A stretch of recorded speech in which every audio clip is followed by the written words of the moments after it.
Jamie, anak, what's up? Hi, Dad. I just wanted to ask you something. Are you busy ba? Ano yun, anak? Tumaba po pa kayo?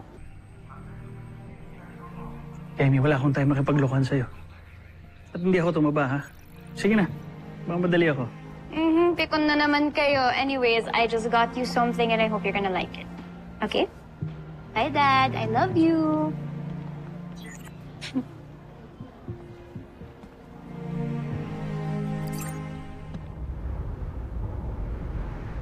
No, Commander. I don't think papayag ang United Nations sa gusto mong mangyari.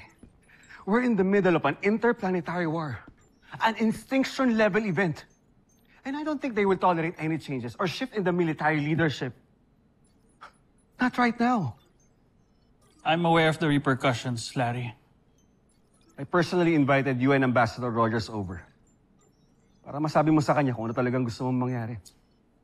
Larry, hindi na magbabago ang desisyon ko. Oscar, ano ba talagang dahilan? May dinaramdam ka ba? Are you sick?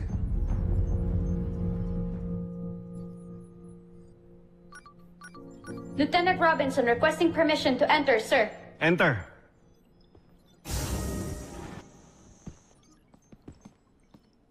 Dad.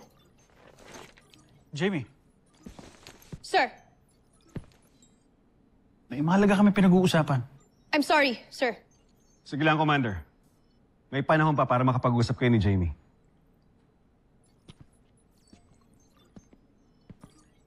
Aris, Lieutenant.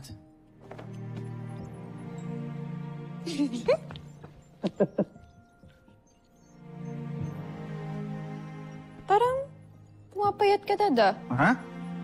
May sakit ka ba? Ako may sakit? Malakas pa ako. Gusto mo, mag-sparring pa tayo. Hinahamon niyo ako, Dad, ah. Game? Game?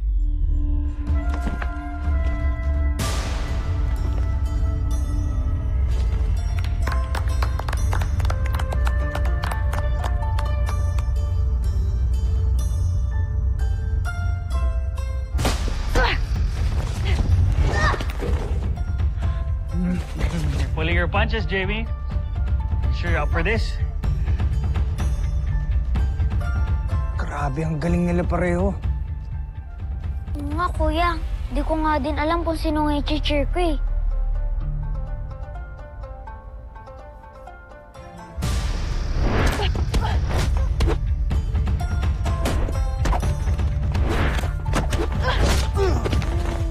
Let's go, Jamie. Let's go. You wanna do this? Tomas.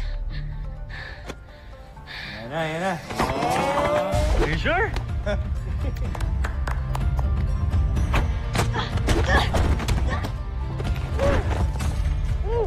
Magdamag!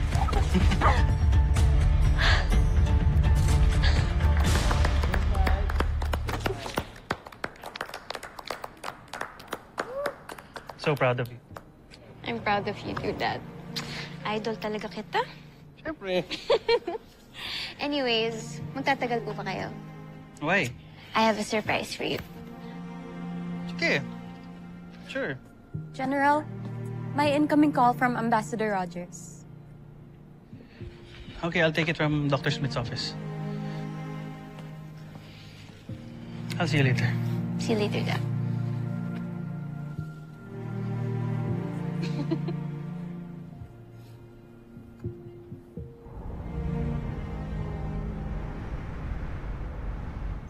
What you heard is true, Ambassador Rogers. That is the reason why I'm resigning my position as a Supreme Commander General. I understand, Commander Robinson, but have you asked for a second opinion about your illness? Don't you think you're making a hasty decision? I'm sorry, Ambassador, but my decision is final. The Chief Medical Officer can give you all the details that you need to know about my condition. Ambassador, I just want to spend my remaining years with my daughter. All right. I will inform the organization about this, but I will not disclose the reason of your resignation. Thank you for your understanding, Ambassador Rogers.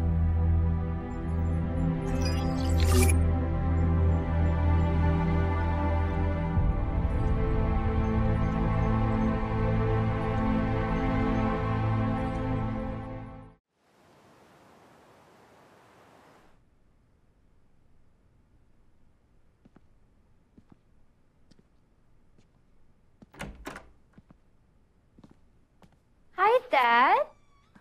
Hi, love. Oh. Pinapa-frame niyo po pala lahat ng pictures na yan? Lahat naman ng pictures mo, kiniframe ko. Tingnan mo. It's all you. Palibhasa kasi hindi ka na madalas umuwi dito. Alam mo naman kung gaano ka-proud ang daddy mo sa unika iha niya. Pero alam mo kung anong pinaka-favorite na picture ko? Ito. Natatanda mo ba kung kailan kinunan yan? Ito was right after pinili ako bilang one of the Voltes pilots. Mm-hmm. And it was also the same time na umasa ako na baka sakaling magbago ang isip mo and you would want to live a normal life.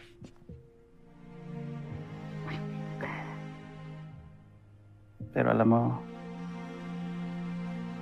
masama man sabihin pero umasa ako na sana. I was really hoping na hindi ka pumasa ng training mo. Pero hindi mo kami binigo. You passed the training. I've always admired your determination. But at the same time, up to now, until now, para akong atakihin sa puso kapag ginagawa niyo yung mga misyon niyo. Takot ako para sa'yo. Dad, lagi naman po kami nag-iingat eh. Palalo mo ako. Lagi akong nag-iingat dahil sa inyo. Alam niyo naman po to, di ba? Pero now that I'm serving the country, now the whole world, it's always been my dream, Dad.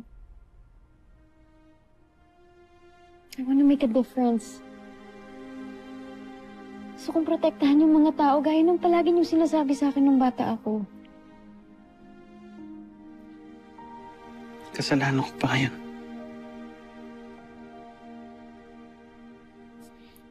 Naiintindihan kita, anak. Pero para sa akin bilang magulang mo, mahirap na nasasaksihan ko yung pag nalalagay kayo sa peligrosong mga mission. Natatakot ako. Palagi akong natatakot. Takot ako baka mawala ka.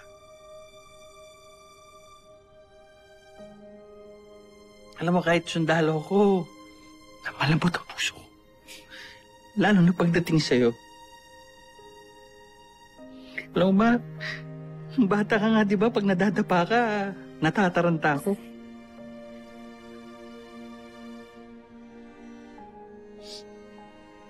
So, na-imagine mo, torture yun sa akin sa tuwing lumalabang kayo sa mga demonyo, mga beast fighter na yan.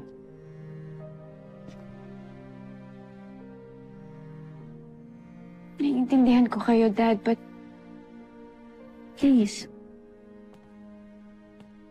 Please trust me, Dad, okay? Palagi po akong mag-iingat para sa inyo. Para makauwi po ako ng buhay para sa inyo. Okay, Dad?